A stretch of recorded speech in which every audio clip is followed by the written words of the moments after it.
Hello there. I'm Suzanne, your host of Suzanne's Not a Podcast, and I'm really excited today to bring we're going to bring a dog into the Not a Podcast. This is Gideon, just in case you haven't met him yet. We have a guest today, and this is a very special guest. I'll introduce him in a second. We are going to be talking about money, and not just anybody's money, it's actually your money. And so this is Harrison Niedermeyer. He does share the same last name. He's actually my son, and I'm very excited to have him. Not as excited to have the dogs, but anyway, he is going to be talking about your money and finding your money. And I know a lot of people think money is the root of all evil, but actually 1 Timothy 6:10 says, "For the love of money is the root of all kinds of evil." Mm-hmm. So the love of money. Yep, the love of money, not money itself. Okay, so we are going to figure out how in the world, like why there's your money that you don't have, how to find it, how to find out if you have any money, and we are going to make this happen for you guys. So, Harrison, tell everybody a little bit about your background. Like, how did you get into this money situation? Like, what do you do? Tell us a little bit about that. So I work for the state treasurer in the unclaimed property department. So basically I give out money all day long, but it's not just any money. It's not lying around. It's just money that has gone unclaimed, so abandoned, really. Gosh, that's crazy. I can't imagine having money that you don't even know exists. So is it true that 1 in 10 people in Idaho have unclaimed funds? Yes. Yep, that's a correct stat. That is crazy. That is, so 1 in 10 of you guys who's listening definitely has unclaimed funds. How much is waiting? Like, is there a total amount that you know of that's not claimed, waiting to be reunited? We have over 260 million right now. Wow. That's unclaimed. 200 going up. And going up? And going up, yep. So how is it going? How is this happening? So businesses are required to report their unclaimed property. The deadline is November 1st, but they do it, before November and then throughout the end of the year and then early the following year. So we're still getting money trickling in, and so it's being uploaded every day. So that's why it's going up. It is going up every day. So what kind of businesses are claiming that they have some of our money? What does that look like? Every business you can think of has to report their unclaimed property. Like what? Give me some examples. Like what business, what? So like if you had a checking account at ICCU and it went dormant, meaning you didn't touch it for 5 years and there was no activity, then they would send you what's called a due diligence letter, and that just states, hey, you have funds here in this account. What do you want us to do with them, or do you want to keep the account? If you don't reply by the specific date, then they'll send it over to the state of Idaho, or the state of the last known address on the account. In this case, I see it's going to be Idaho. And then they send it over to us. So it could be that. It could be you have a gift certificate to like Target or Starbucks, and you forget about it or you just lose it. That gets reported as well. So everything gets reported that's unclaimed and abandoned. So, wow, that's crazy. How would someone forget that they had a bank account? I don't know. A lot of people. I don't know how you would forget that you have a savings account. Right. It happens. Mm-hmm. You open an account and then you forget about it and you go to a different bank, or you set it up for your your kid and then it never gets touched, or they forget about it. Or somebody might die. Yeah, exactly. Someone might die, and then obviously they can't do anything with it, and so But their family looks kids into don't. it. But their kids don't necessarily know that they had that account, right?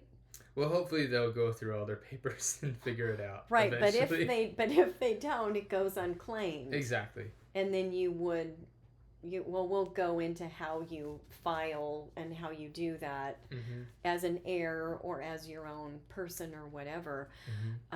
But I have to tell you, here's, and you don't know this story.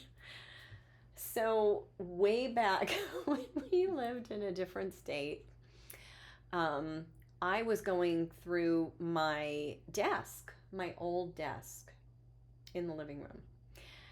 And I found a checkbook that I had totally forgot about, that I opened 20 years before then. Jeez. I know. And I totally forgot about it. There was like $5,000 in that account. Wow. Yeah. And so you're part of the problem. So I'm part of the problem. Yeah, I'm part of the problem. But I'm just telling you guys, it does happen. It happens to, I mean, maybe I'm a normal person, maybe I'm not, but it happens to people. You get busy, you get married, you do other things. You forgot that you started this little account when you were first starting out in business. You just forget. I mean, so I really can see how people would forget about that. A common one is you forget to update your address on an account. Oh, yeah. And so if they try to contact you at that address and you don't answer, then you forgot to change your account details, and then they lost you. So yeah, for sure. Then it goes unclaimed and you both forget it. You all forget about it. Okay.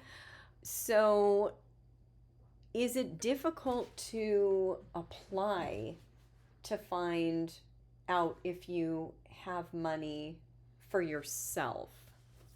Super easy. You go to yourmoney.idaho.gov and you just put your first and last name in, and then you click on all the properties that you believe are yours, and then follow the prompts and enter in your information. And then it gives you a claim number, so then you reference that. If you were to call our office or go online and check the status of it, you can do that. But it's super simple. You just search your first and last name, and if anything comes up, you can claim it. And there's no harm, no foul if you claim something wrong and it doesn't end up to be yours. So I don't put you in jail or anything for doing no. that. So how would you claim, like if, say you had, like when my parents died, like could you look stuff up that they had? Because you'd be the heir of that, right? So how would you do that? You would just search their name. Okay, so you would just basically run through the same process. Yeah, but just for them. Okay. Is there a thing that says, are you an heir or are you this person? Yeah, there's a drop-down menu that you can select if you're the owner, the heir, or the business owner of the property. So. Wow. So there's a lot of reasons that there would be money out there. So bank accounts, gift certificates, any expired checks, refund checks from the tax commission. Oh, what's that like? Can you elaborate on the checks? Yeah, so I'm pretty sure that the tax commission has 90-day expiration on their checks. I'm pretty sure. But that they follow the same process, and they have to submit it as unclaimed property as well. So even though it expires in 90 days, it's still your money. Still your money, yeah. So you could still get it. You could still get it. Yeah. Okay. It's not last forever. I literally thought that when a check said it expires in a certain number of days, that meant if you didn't claim it, it was theirs. Nope. See, guys, this is really good. This is helpful, really helpful information. Yeah, so don't shred checks. Always keep them. Oh, that's a good one. Always keep them. Good. Okay. Can you apply in other states for this very same thing? So everyone has the same thing? Every state has an unclaimed property department, and They all have a website. So same thing, you would just go to the state that you've lived in. So I wouldn't go to Florida's unclaimed property because I've never lived there, or any other state, or California, but I didn't really have any. I mean, I was Well, you don't know. young. You might have had gift cards. Yeah, I could have had gift cards, so I could search their website. You sure should. Um, Do you just Google unclaimed properties? yeah, do your whatever state you want to look into, and then unclaimed property, and then you'll find their website. And .gov, you have to pay attention. If it's .gov, then it's legitimate. But Oh, that's a good point.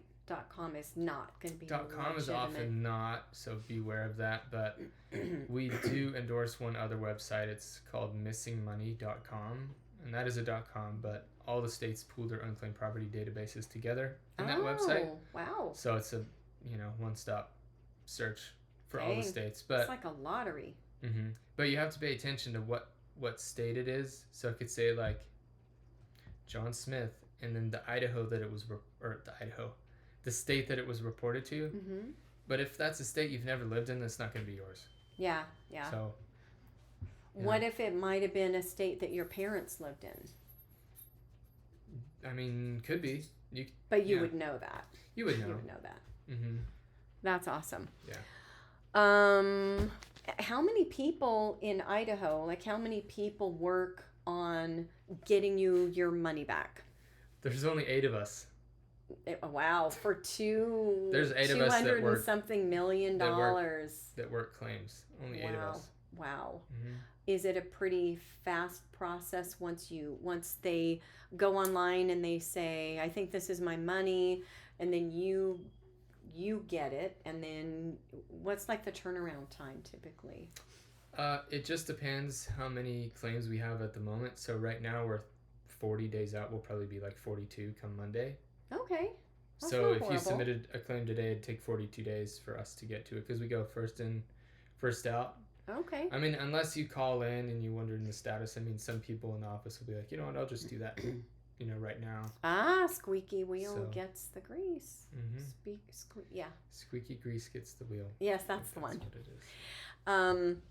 That's good to know. So I guess if you've been out without your money for 20 years, like I was, I guess 45 days early. 42 days is not a big Not deal. much. And then other than that, it just depends on if we need other documents. Mm. So if we Mhm. need to send anything from you, then it just depends on how quick you submit it. So Oh, that the ball reminds would be me. in your court. So And you also said that businesses claim unclaimed funds too, right? yeah, I mean, I worked a claim for Sears. I worked a claim for AT&T, Verizon. Mm-hmm. Oh, these companies, actually, the companies themselves have unclaimed property as well. Okay, so guys, if you're a business owner, this is good to know. It's not just your own personal little Starbucks card. It could be something pretty significant too. Mhm. What is the biggest claim you've ever worked on for a person, not a business? The biggest claim that I have paid was, what was it, $780,000, and it was a life insurance policy from this lady's deceased husband. Wow. And so how you would know about that, I have no idea. You have to be insanely busy, I guess, to not know that. So Or she I don't didn't know about it. So what did you have to do? Tell everybody about the craziness of that situation, because you not being able to say how much it was, that whole Yeah. thing from start to how that ended up. So she had filed a few times before, and the claim just went inactive, so she didn't send any of the documents that we needed in. To prove that she was to who she prove was. exactly, Okay. and to make sure she was the heir, and all those things. So she didn't send those documents in, and her voicemail box was full. So that was annoying. So I ended up sending her a bunch of emails and letters in the mail too. And then I called one day, and then she finally answered. Mm. And so then I was, letting her know what we needed her to send in. She said, okay, I'll be right on that. So she did. And she was asking how much it is. And we can't say exact amounts until the check's issued, and so we can give ranges. So given that this was $780,000, I could only tell her that it was over 100. But I was So like, she it's a wasn't significant amount. necessarily motivated and excited to Not really. get stuff done. Not really. She didn't know how much it was. But, I mean, if she didn't know how much it was, it'd be kind of surprising because, I mean, wouldn't you know? No. People take insurance, life insurance policies out on themselves all the time and don't necessarily tell their husbands or wives. Oh, that's probably what happened then. Yeah, and it might be because if she knew she had almost $1 million in life insurance, she might have, you never know what she might have done. Yeah. I'm just kidding. But So, but I no, can I wow. can say if some things are over 5,000 because there's documents we have to request if something's over 5,000 that we don't if it's under. Mm-hmm. And so I can say that, has met the $5,000 threshold, but that's about all I Okay. can tell you. So when she finally got it, I told her on the phone, I said, take a deep breath before you open the check because it's real, and just, and you called because you wanted to make sure she actually received it because it was such a big check, right? and I didn't hear back. So she never told me one way or another, but it was paid out. Oh. So Oh, you said take a deep breath before you open it. This was she when it was- hadn't gotten it yet. no, when it was approved, I Okay. called her and I ahead said, of time. yeah, I said, are you going to be around your mailbox anytime soon? She goes, well, it's going to be locked. I was like, okay, perfect. So Okay. Wow. You worked really hard on that claim. I did because it was such a big amount of money. So Yeah, but I mean, a lot of other people would have said, forget it. She's not responding. Her voicemail's full here. Somebody else. yeah, who knows? Wow. Good for you. That is customer service. Customer service. You were raised really well. I don't know who raised you, but you I don't were know raised either. really well. It's not like that Okay. And then can I check for my neighbor? here. Mm-hmm. Yeah, but you can't file for your neighbor Right. because we would just deny it. That's good. But so Yeah, you can if check and say, oh, it looks like you have some. So then they go Yeah. on the website. that's awesome. Mm-hmm. Wow. That's a big deal, you guys. Everybody needs to know this. You guys need to look to see if you have unclaimed funds. I actually looked in a different state to see if I had unclaimed funds where I was living, and I had something like $1.73. I literally made them cut me that check. Yeah. I well, claimed it's your money, it. So I claimed Yeah. it. So anyway, I mean, you could get, $1.73. You could get 2 cents. $750 something thousand too. You just never know. So, anything else you want anybody to know? Yeah, it's really simple, and it's not that difficult if you have to send documents in because a lot of people just take pictures with their phone and then send it to the email my email, Oh. and so it's super easy. Oh, that's great. And so yeah, it'd be great to get that number really far down, Yeah. way Yeah. down, but I don't know. Yeah. Yeah. It'd take a ton of people filing and working and probably more employees, but Well, that and people realizing they might have some money and just doing the doing the dang thing. 5 minutes is all it takes. Wow. 30 seconds, really. Oh, It's dang. the seconds. You just type in your name and then, oh, I don't see anything. Okay, well, must not have any. That's So, awesome. Well, thank you, Harrison. Appreciate it. That was it's fun. great to have you on. Hope you guys enjoyed this. And if this was helpful to you, give us a little like underneath in the comments, and feel free to share this with your friends. Just share this link. And we will see you at the next Not a Podcast. Thanks for joining.